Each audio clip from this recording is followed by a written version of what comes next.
Hello students, हमने हमारा जो सेल वाला चैप्टर स्टार्ट कर रखा था उसमें मैं आज आपको कुछ आगे बताना चाहती हूँ। इसमें हमने इससे पीछे जो किया था वो प्लाज्मा मेम्ब्रेन के बारे में किया था।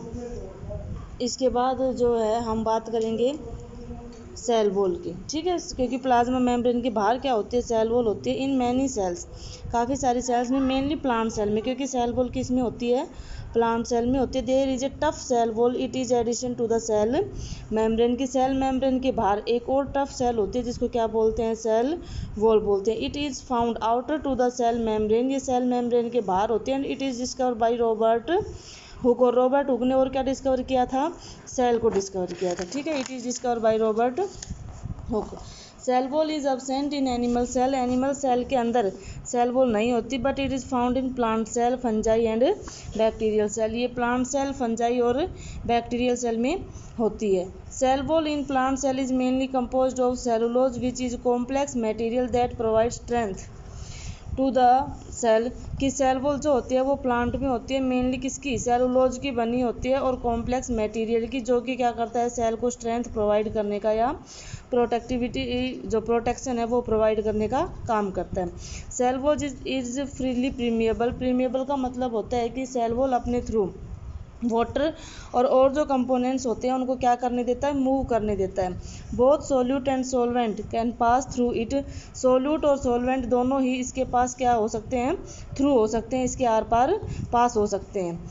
Function of cell wall, cell wall के फंक्शन क्या होंगे, जैसा कि हमें पता है कि ये सेल मेम्ब्रेन के बाहर प्रेजेंट होती है, तो सबसे पहला काम इसका होगा एक्सोस्केलेटल प्रोवाइड करना, मीन्स सेल की आउटर सरफेस की फॉर्मेशन करना। And provides rigidity and mechanical support strength to the cell, और ये रिजिडिटी प्रोवाइड करता है और मैकेनिकल स्ट्रेंथ प्रोवाइड करता है, किसको, सेल को। It maintains the shape of cell, ये सेल की शेप को बनाए रखता है। Cell wall help the cell to withstand very dilute external medium, कि जो बहुत ही पतला जो मटेरियल, जो मीडियम होता है उसको क्या करता है, उसके अंदर ये खड़ी रह सकती है सेल और उसको अपने अंदर मूवमेंट होने देती है। इन सच मीडियम सेल गेन्स वाटर, ऐसा मीडियम जिसमें पानी बहुत ही ज़्यादा हो, उस कंडीशन में सेल जो है वो पानी को अपने अंदर ले लेती है एंड स्वेल्स अप, और फूल जाती है।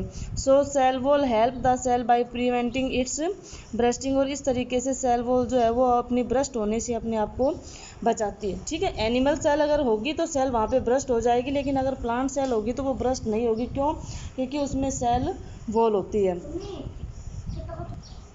वो ब्रस्ट होने से इसको बचाती है। In roots cell wall also help in absorption of water and mineral, की रूट्स के अंदर भी ये क्या करती है, वाटर और मिनरल्स का एब्जॉर्प्शन करती है, ठीक है।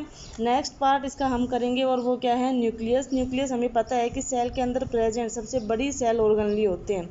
Nucleus is the most important and principal cell organ, ये सबसे बड़ा और सबसे मेन ऑर्गन होता है। It is found only in eukaryotic cell, ये केवल यूकैरियोटिक सेल में मिलता है। It is absent completely in prokaryotic cell, prokaryotic cell में ये कम्प्लीटली अब्सेंट होता है।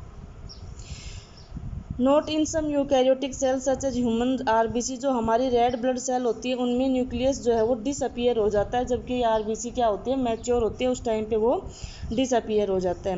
Nucleus is important because it control all metabolic activities of the cell, nucleus जो है वो इम्पोर्टेंट होता है, क्यों, क्योंकि ये लगभग हमारी सभी एक्टिविटीज़ को क्या करता है, कंट्रोल करता है। So it is the master control of all activities, इसलिए इसको मास्टर कंट्रोल भी कहा जाता है सेल का। Furthermore it is the centre of all cellular and genetic information as it contains genetic material, कि जो सेलुलर और जेनेटिक इन्फॉर्मेशन होती है, जो जेनेटिक मटेरियल होता है, उसके अंदर जो जेनेटिक मटेरियल है, जो डीएनए कहलाता है, वो उसके अंदर कहाँ प्रेजेंट होता है, वो होता है न्यूक्लियस के अंदर प्रेजेंट। सबसे पहले न्यूक्लियस को डिस्कवर करने वाले कौन थे, रॉबर्ट ब्राउन थे। रॉबर्ट हुक ने सेल को डिस्कवर किया और रॉबर्ट ब्राउन ने न्यूक्लियस को। The nucleus was first organelle to be discover, ये सबसे पहला ऑर्गनली था जो कि डिस्कवर किया गया। In laboratory nucleus can be seen by staining onion peel, जो प्याज होती है उसके अंदर जो झिल्ली होती है उसके अंदर हम आयोडीन और मिथाइलिन ब्लू या सैफरनिन डालकर और हम माइक्रोस्कोप के अंदर सेल को देख सकते हैं, जो कि डार्क डॉट के समान दिखाई देते हैं। उसके बाद है ये इसके लिए मतलब एक्टिविटी बता रखी है, जिस एक्टिविटी में दे रखा है कि कैसे कैसे हम न्यूक्लियस को देख सकते हैं, ऐसा ये सेल दिखाई देती है। Structure of nucleus, it is A clear conspicuous and easily distinguishable structure की ये क्लियर, साफ और कैसी कॉन्स्पिशियस मीन्स काफ़ी किफ़ायती एंड ईजिली डिस्टिंग्विशेबल दूसरों से अलग अपने आप दिखाई देती है। It is double membrane bound structure, ये डबल मेम्ब्रेन बाउंड स्ट्रक्चर होती है। It consist of nuclear membrane and chromosomes, इसके अंदर न्यूक्लियर मेम्ब्रेन होती है जो बाहर प्रेजेंट होती है, और क्रोमोसोम होते हैं जो सेल के अंदर प्रेजेंट होते हैं। Nuclear membrane, nucleus is surrounded by A double wall nuclear membrane, की न्यूक्लियस जो होता है वो एक डबल वॉल से सराउंडेड होता है। Its composition and structure is similar to that of cell membrane, ये सेल मेम्ब्रेन के जैसे ही बनी होती है। The nuclear membrane at certain place has pore, काफ़ी जगह पे इसमें पोर होते हैं जिनको क्या बोलते हैं, that are called nuclear pore. Through these pores material may be exchange between nucleus and cytoplasm, की इन पोर्स के थ्रू जो मटेरियल है वो न्यूक्लियस और साइटोप्लाज्म के बीच में पास होता है। क्रोमोसोम जो होते हैं वो थिक होते हैं, रोड लाइक स्ट्रक्चर होते हैं, which are visible at the time of cell division, जो सेल डिवीजन के टाइम पे विजिबल होते हैं। रेस्ट ऑफ द टाइम, बाकी के time, it is a non dividing cell, बाकी के टाइम ये नॉन डिवाइडिंग सेल होते हैं। They remain diffused and dissolve inside the nucleus as chromatin material, ये न्यूक्लियस के अंदर डिफ्यूज मटेरियल के मतलब जो मूव कर सकता है एक से दूसरी जगह पे, वैसे ये काम करता है। Chromatin material consist of DNA and protein, chromatin जो मटेरियल होता है वो डीएनए और प्रोटीन के जैसे क्या इन दोनों से ये बना होता है, डीएनए और प्रोटीन से। It is visible as an entangle mass of thread like structure, कि ये जो थ्रेड लाइक धागे की जैसी स्ट्रक्चर होती है उनके जैसा एंटेंगल उसके जैसा दिखाई देता है। थ्रेड जो होते हैं इनफैक्ट वो डीएनए के ही मॉलिक्यूल होते हैं, ठीक है। क्रोमोसोम, क्रोमेटिन्स, क्रोमोसोम जो होता है एक क्रोमोसोम में 2 क्रोमेटिन होते हैं और इनके पास जेनेटिक इन्फॉर्मेशन होती है जो एक जनरेशन से दूसरी जनरेशन में पास आउट होती है। As the time of cell division के टाइम पे chromatin material gets highly condense to form chromosome, ये बहुत ही ज़्यादा गहरे हो जाते हैं और क्रोमोसोम बनाते हैं। So a chromosome represent the condense form of chromatin and it also consist of DNA and protein, की ये क्रोमोसोम जो होता है वो क्या रिप्रेजेंट करता है, क्रोमेटिन रिप्रेजेंट करता है, एंड इसके अंदर डीएनए और प्रोटीन होते हैं। DNA is the hereditary molecule और यही क्या करता है, इन्फॉर्मेशंस को एक से दूसरी सेल के पास पहुंचाने का काम करता है। Therefore chromosome are packet of genetic material, और क्रोमोसोम जो होते हैं वो पैकेट्स होते हैं। Also convey this information from one cell to the other cell at the time of cell division, एक सेल से दूसरी सेल में ये उनको पास आउट करने का काम करते हैं। फ्रॉम बो पेरेंट्स टू ऑफस्प्रिंग, ये पेरेंट्स से और बच्चों तक इसको पहुंचाने का काम करते हैं। किस टाइम पे, रिप्रोडक्शन के टाइम पे।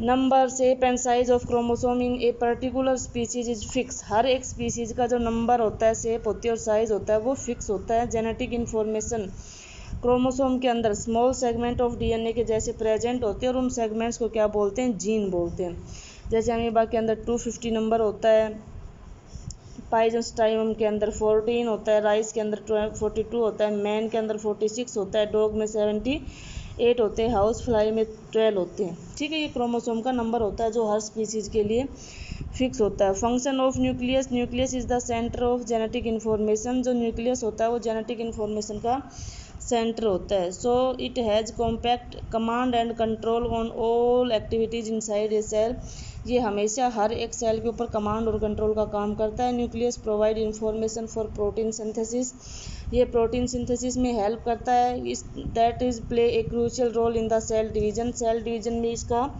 क्रूशियल रोल होता है। According to the surrounding environment, बाहर के एनवायरनमेंट के according nucleus determine the way the cell will develop, की बाहर के एनवायरनमेंट के अकॉर्डिंग न्यूक्लियस जो होता है वो जिस तरीके से सेल जो होती है वो डेवलप होती है उसके मटेरियल को फॉर्म करने में हेल्प करता है। This is done directing and controlling cellular metabolic activities, की सेल के अंदर जितनी भी एक्टिविटीज़ होती है ये उनको कंट्रोल करने का काम करती है।